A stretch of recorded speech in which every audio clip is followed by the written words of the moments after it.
मम्मा, उन्होंने मुझे बचाया। मेरे पापा जिंदा हैं।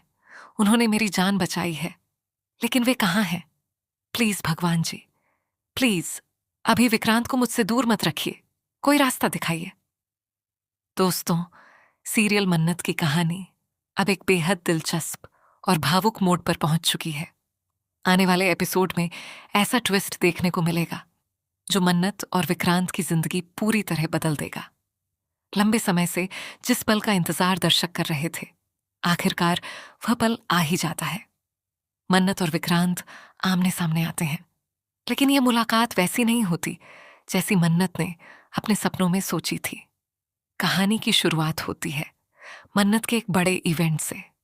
इस इवेंट की सारी जिम्मेदारी उसी के कंधों पर होती है और वह हर छोटी बड़ी व्यवस्था का ध्यान रख रही होती है।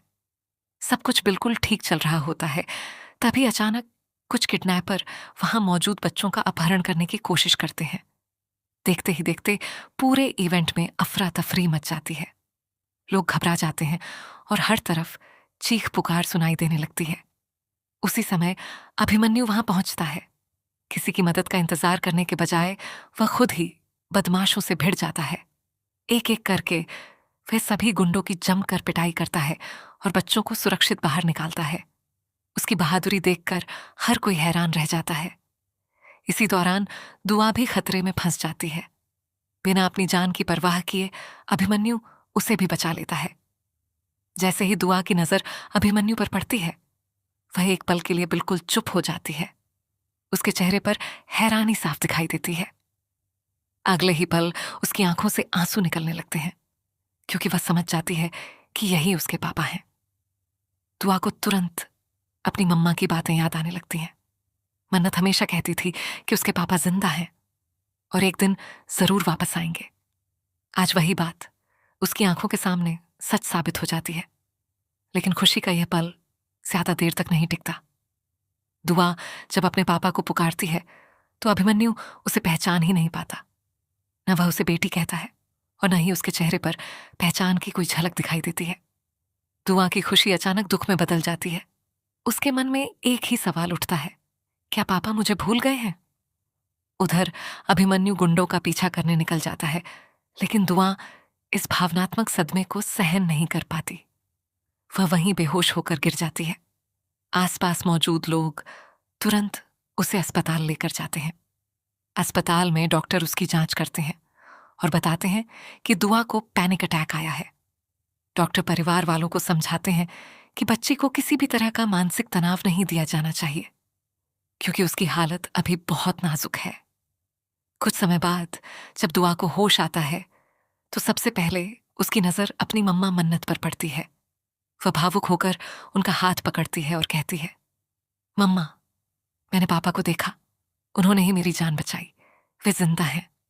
दुआ की यह बात सुनकर मन्नत की आंखें नम हो जाती हैं।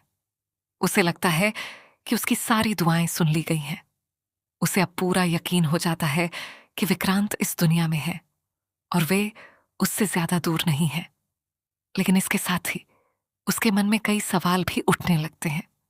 अगर विक्रांत जिंदा है तो वे उसके सामने क्यों नहीं आ रहे? अगर वे वही हैं तो उसे और दुआ को पहचान क्यों नहीं रहे? आखिर ऐसा क्या हुआ कि उनकी याददाश्त पूरी तरह बदल गई? इन सवालों का जवाब ढूंढते ढूंढते मन्नत भगवान से प्रार्थना करती है। वह कहती है, भगवान जी, अगर विक्रांत सचमुच जिंदा है तो उन्हें मेरे सामने ले आइए। अब मुझसे ये इंतजार नहीं होता। और तभी किस्मत दोनों को आमने सामने ला खड़ा करती है। तेज हवा चलती है और अचानक एक चादर उड़कर मन्नत और अभिमन्यु के ऊपर आ गिरती है। दोनों कुछ पल के लिए एक दूसरे के बेहद करीब आ जाते हैं। जैसे ही मन्नत की नजर अभिमन्यु पर पड़ती है, वह अपने जज्बातों पर काबू नहीं रख पाती। वह दौड़कर उसे गले लगा लेती है और रोते हुए कहती है, आप आ गए। मुझे पता था कि आप कहीं नहीं जा सकते। अब मैं आपको कहीं नहीं जाने दूंगी। आप सिर्फ मेरे हैं और हमेशा मेरे साथ रहेंगे। लेकिन अगले ही पल कहानी पूरी तरह बदल जाती है। अभिमन्यु मन्नत को खुद से अलग करता है और हैरानी से कहता है, तुम आखिर हो कौन? तुम मुझे बार बार विक्रांत क्यों कह रही हो? मेरा नाम अभिमन्यु है। मेरी शादी मान्यता से होने वाली है। तुम ऐसा व्यवहार क्यों कर रही हो? अभिमन्यु की यह बात सुनकर मन्नत के पैरों तले जमीन खिसक जाती है। उसे समझ नहीं आता कि आखिर विक्रांत उसे पहचान क्यों नहीं रहे। क्या सचमुच उनकी याददाश्त चली गई है, या फिर इसके पीछे कोई ऐसा राज छिपा है जो अभी तक सामने नहीं आया? इतने में मान्यता भी वहां पहुंच जाती है। मन्नत को अभिमन्यु के गले लगे देखकर उसका गुस्सा 7वें आसमान पर पहुंच जाता है। अब कहानी में एक नया टकराव शुरू होने वाला है। एक तरफ मन्नत अपने पति को वापस पाना चाहती है, तो दूसरी तरफ मान्यता अभिमन्यु को अपना जीवन साथी मान चुकी है। अब आने वाले एपिसोड में सबसे बड़ा सवाल यही होगा कि क्या मन्नत अपने प्यार और विश्वास के दम पर विक्रांत की खोई हुई याददाश्त वापस ला पाएगी? क्या दुआ को उसके पापा फिर से पहचान पाएंगे? और जब पूरी सच्चाई सामने आएगी, तब मान्यता का अगला कदम क्या होगा? इन सभी सवालों के जवाब आने वाले एपिसोड्स में मिलने वाले हैं। इसलिए कहानी का अगला मोड़ बिल्कुल भी मिस मत कीजिए।